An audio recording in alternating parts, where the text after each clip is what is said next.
జూబ్లీహిల్స్ నియోజకవర్గంలో Vengala Rao Nagar division మధురానగర్లో BRS నేతలు ప్రచారాన్ని ముమ్మరం చేశారు.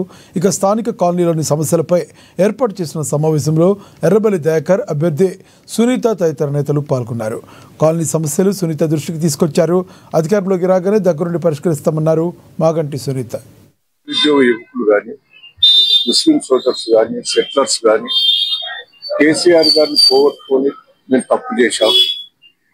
కేసీఆర్ గారు, కేటీఆర్ గారు ఉన్నప్పుడు హైదరాబాద్ బాగా డెవలప్మెంట్ అయింది. ఇప్పుడంతా కూడా కుప్పగూలిపోయింది. మళ్ళా గోపీనాథ్ గారు బాగా పనులు చేశాడు. ఆయన కుటుంబానికి మళ్ళా అవకాశం ఇవ్వాలి. 420 హామీలు ఇచ్చి రేవంత్ రెడ్డి మోసం చేశాడు తెలంగాణ ప్రజలు. హామీలు చేయకున్నా పర్వాలేదు కానీ ఉన్న వాటిని కూడా సక్రమంగా చేస్తలేడు అనేది ఇవాళ ప్రజల్లో ఉన్న అభిప్రాయం. మా వాళ్ళు కూడా పెద్ద ఎత్తున కూడా జూబ్లీహిల్స్ ఎన్నికల్లో ప్రచారం బాగా ముమ్మరంగా అందుతున్నది. వాళ్ళు రౌడీ షీటర్లు, ఆ క్యాండిడేట్ కూడా రౌడీ షీటర్ అవడు, రేవంత్ రెడ్డి పరిపాలన ఫెయిల్ అవడు. ఇదంతా కూడా ప్రజలు అర్థం చేసుకుని ఇలా కాలనీ పెద్దలందరూ మరి రాబోయే 9 రోజులలో ఇంకో 4 సార్లు ప్రతి గడప గడపకి వెళ్తాము.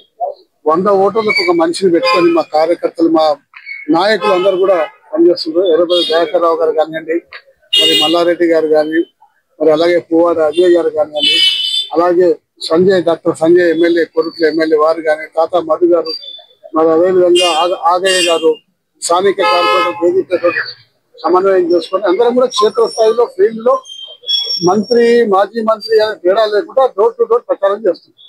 కాబట్టి ఈ ప్రచారం ఎంత ఘనంగా సాగుతుందంటే కాంగ్రెస్ వాళ్ళు మమ్మల్ని ఆదుకోవాలంటే ఇంకా 2 నెలలు పడుతుంది మమ్మల్ని అందుకోవాలంటే.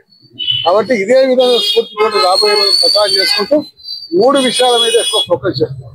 ఒకటి, టీఆర్ఎస్ ఇచ్చిన అబద్ధపు హామీలు, కాంగ్రెస్ పార్టీ వైఫల్యాలు, టీఆర్ఎస్ పార్టీ గతంలో చేసిన హైదరాబాద్ యొక్క అభివృద్ధి కార్యక్రమాలు. 3వది స్థానిక అభ్యర్థి యొక్క గత చరిత్ర, అంటే వాళ్ళకున్న నేపథ్యం కానివ్వండి. ఎందుకంటే అందరూ కూడా భయభ్రాంతులు చేసి ప్రాంతంలో మేము ముందుకు పోతామని చెప్పుకునే అలవాటు వాళ్ళకు ఉన్నది. కాబట్టి ఈ 3 విషయాల మీద ప్రజలకు మేము అంతా కూడా చైతన్యపరుస్తున్నాం.